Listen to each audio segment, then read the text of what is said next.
Okay, so today I want to talk about something that would definitely be forgotten history if we hadn't looked at this some years ago, back in the 1980s, and it sort of shows how two stories over time can become entwined and mythicized, and that it takes quite a bit of effort sometimes to unravel these things from local folklore. Now, back in the mid 1980s, when my friend Andy Long and the Malvern Spitfire team that we founded was looking at our local aviation crashes and history around Worcestershire and Herefordshire and Gloucestershire, we were told that there was a Spitfire pilot who crashed, showing off to his parents at low level, unauthorised obviously, and that he was the son of the famous novelist Raphael Sabatini. Now, this really did take some unravelling because it was so deeply entrenched in local folklore that this young pilot called Sabatini had crashed performing low-level aerobatics over the family home, which was at Clock Mill on the banks of the River Wye at Wimperton in Herefordshire, which is near Hay-on-Wye and overlooked by the very imposing Murbach Hill. So, as it turned out, his name wasn't Sabatini, but there's always an element of truth in these things. Now, this is he, Pilot Officer Lancelot Steele-Dixon, and he was the nephew and stepson of Raphael Sabatini.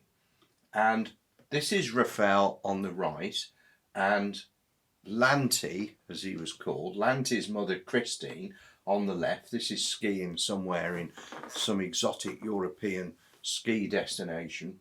And Christine was a sculptor, an artist, and a very good one. So Raphael Sabatini, he is famous for these incredible rip-roaring adventure yarns, the Scaramouche, the Chronicles of Captain Blood, and Pirates, and all kinds of things that were made into films starring Errol Flynn subsequently. So, you know, these are well-off, well-to-do people, very famous really for the time. Anyway, it turns out that Lancelot Steele-Dixon joins the Royal Air Force and is actually at 5 Operational Training Unit, Aston Down, which is near Stroud in Gloucestershire, flying Harvard aircraft. So these are the twin-seater trainer with the pilot and the instructor, and the students sat in line. It's a tail dragger like a Spitfire or a Hurricane, and it is the aircraft that fighter pilots flew in training before converting to Spitfires and Hurricanes. So what happens is, on the 9th of April 1940, so this is just a month before Hitler attacks the West, Lancelot Steele-Dixon takes off from Aston Down in Gloucestershire on a cross-country map reading exercise and takes it upon himself to whip across to Herefordshire, which is going to take you minutes really, and ends up beating up the family home at Clock Mill. Unfortunately, he crashed on the other side of the river. The aircraft hit a tree, and all the eyewitnesses that I traced back then, they remembered seeing this. The Harvard's a very noisy aeroplane really, and you know, he was performing all these loops and rolls and things, and then suddenly silence as it hit the tree, and you can still see this tree today with the top taken out of it, and it blew up, burst into flame. So Steele-Dixon was killed, and Christine sculpted the effigy on his grave, which can be seen at Hay-on-Wye Cemetery, and it really is a unique piece, is it not? You never see anything like that. This is Icarus fallen to earth with the wax melted on his feathers, melted the wax from the sun, so high did he fly to the sun in mythology. And the likeness is actually of Lancelot himself. So it's quite a sad story, and so the tale goes, and understandably Christine Sabatini never recovered from this, really. So it's just so sad, and it happened time and time again, which we'll talk about. So that was the truth of it. It wasn't a Spitfire, it was a Harvard. And this is the other thing, that to the lay public, any single engine fighter, wartime fighter, it's a Spitfire. You know, and very often it isn't. The chance stands a good chance it was a Spitfire, because there were so many, and they obviously replaced the Hurricane as the frontline fighter in 1941 and became the primary type. But even recently, I was told about a crash in Gloucestershire that was supposedly a Spitfire, but when we actually looked at it, it was a Meteor jet that had crashed post-war. So it just goes to show how local folklore can sort of engulf the facts of these things, and it takes a while to unravel it all. So with regard to the Spitfire pilot who crashed in similar circumstances, it did in fact happen, but it didn't involve Lancelot Steele-Dixon. It was this young man. So this is 19-year-old Sergeant Jack Allen, who was from Boskwood Farm on Dinmore Hill, which is between Hereford and Leominster. And this photograph is taken in Bagotville in Canada, where he was training to fly fighters. This is in a Hurricane. And he's posted back here in March 1944 to 616 Squadron, which is then based at Colmhead as part of the Exeter wing. And they're flying the Spitfire Mark 7. So this is a high altitude fighter with quite an unpopular lockdown pressurized cockpit. So the pilot literally had to be locked into this pressurized cockpit, and the canopy could be blown off in the event of an emergency. But even so, they didn't feel that comfortable with these pressurized cockpits at the time. And really, the issue was that they were created, these high altitude Spitfires, to tackle these very high flying German reconnaissance bombers. I think it was the Junkers 86P or similar.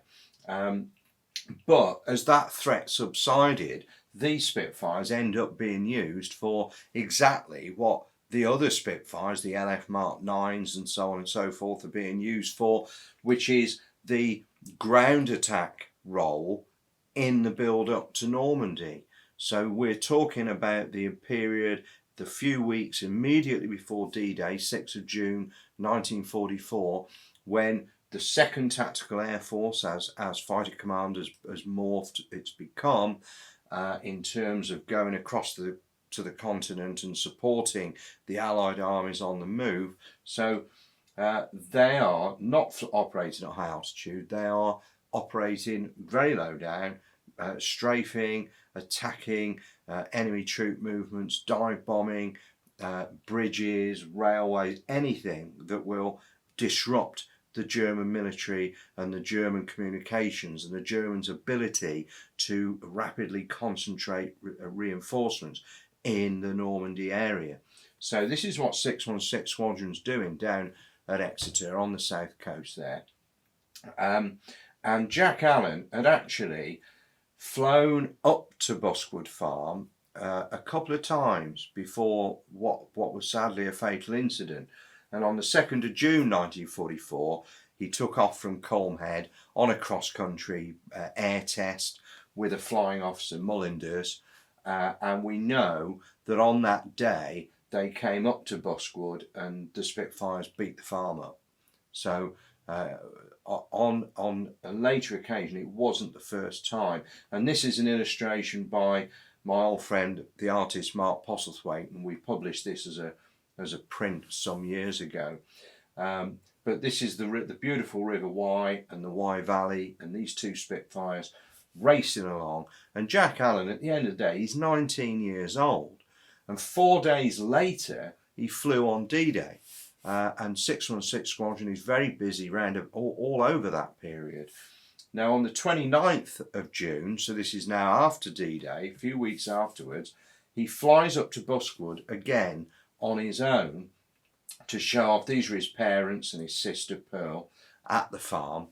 But unfortunately, he came in so low along the valley. You can look down the valley now and you can see the Cadbury's factory there. Down there, that's Cadbury's factory. And this is Boskwood. And he's come roaring up this valley and hit this foreground where this sheep is here. So the whole Spitfire just goes all over the place. And Jack Allen is sadly killed. So here he is in training. This white flash in the forage cap means that he's aircrew under training. This was taken in Canada, but you can see how young he is, 19 years old. So when I researched this, there were still pilots alive who'd flown with him, and they weren't particularly sympathetic, actually. And I remember one being quite venomous about this, saying that his ill discipline had caused his parents, friends, family immeasurable distress, and so on and so forth. But he's 19 years old and has just flown on D-Day. I mean, I can't imagine what that must have been like. So if he's a bit headstrong, and it is ill-disciplined, you can't get away from it. It's unauthorised low-level aerobatics, what can you do? But at 19 years old, flying a Spitfire, and you've just taken part in what Eisenhower has described as the great adventure, this massive undertaking to land Allied forces on the continent to liberate enemy-occupied Europe and defeat the Nazis. I mean, you can't get a more heady situation than that, can you, really? So I do have a lot of sympathy for Jack, and indeed his family, who emigrated to Canada, I think, after all this was over. Pearl certainly did.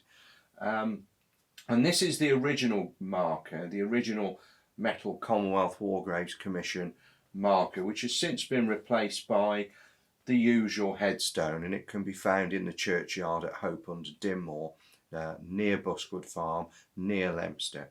Now, the accident was actually used in TM, which was the RAF training manual, and there was a character in this called Pilot Officer Prune, who is a caricature, and the idea was to try and deliver safety messages through Pilot Officer Prune and his sort of humorous delivery of this. And the Jack Allen accident was mentioned in this as a warning to other headstrong pilots. And it happened so often, sadly.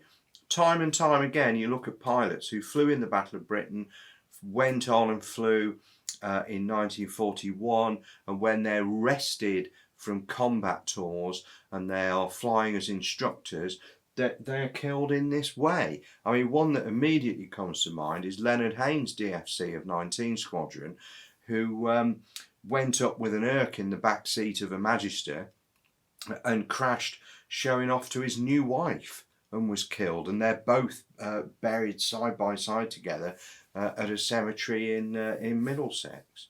So time and time and time again. And I think that for those people, it must be that flying without the adrenaline buzz of combat just doesn't cut the mustard. So it's sort of all part of that psyche of excitement, I guess. But it's a sad story, and it is right about the immense distress, obviously, that it caused. And years ago, when we looked at this, I was given, we found these bits at the crash site, I remember. There's nothing else left there now. I mean, it was a surface crash. We were very lucky to find anything at all, really. But an eyewitness, Bob Jeans, gave me this, which is some kind of fillet out of the fuselage, probably. And this, which is stamped 300, so all Spitfire parts are stamped 300. And what this little thing is, there were 4 of these. The armour plate at the back of the pilot's head, these screwed on, and it could be adjusted slightly.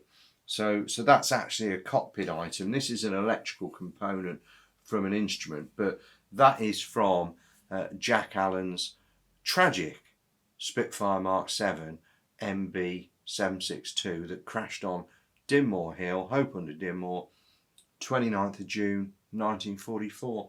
And how sad is that? So, having unravelled it all, I first published the story in Through Peril to the Stars that was published in 1993. And more recently, I think probably about 10 years ago, I revisited it with new information because found a new eyewitness in Spitfire Voices, which I think it was published by Amberley, and I think it's still available in paperback, because I think it's important that we revisit these stories from time to time to maintain a currency. And we also put together a big exhibition at Hereford Museum round about 1990, in which the Jack Allen story was very prominently featured, and we had eyewitnesses along to the museum and things like that. And I just think it's really important that we keep telling these stories, and that's where this YouTube channel is absolutely brilliant, because there's so many of these little stories, and you know, I mean, I've written 40 books now, I think it is, when all of the ones that are queued for publication are actually out, and there's lots more coming. But you know, those records are out there. Unless you physically pick up a book and read it, you're still not going to get the information. And today, with video being what it is, so popular, and social media, and people scroll through, these videos are a great way, I think, of revisiting some of these little stories, and we can put them out there in a kind of mainstream way that hopefully lots of people are going to engage with, and are suddenly going to remember or hear about for the first time the story of people like Pilot Officer Lancelot, Steele-Dixon, Sergeant Jack Allen. And these are clearly very intelligent, well-educated young men. What was their future if they hadn't made that one mistake, that one foolhardy thing that cost them their life? And I think at the end of the day, the world and humanity is much poorer for the loss, isn't it? No question about it. So there's a little story there about separating myth, getting to the facts, and as always, in my opinion, the facts and the actual story is much more interesting, and usually even sadder than the myth. And I think that's the case here. So that's another Saturday video for us. Keep watching. We're doing premieres on a Wednesday evening at 8 o'clock, when I'll be watching as well. People can interact with me and ask questions and so on, and I'll be having special guests in to talk about their specialities, and we'll try and make it interesting. So thanks for watching.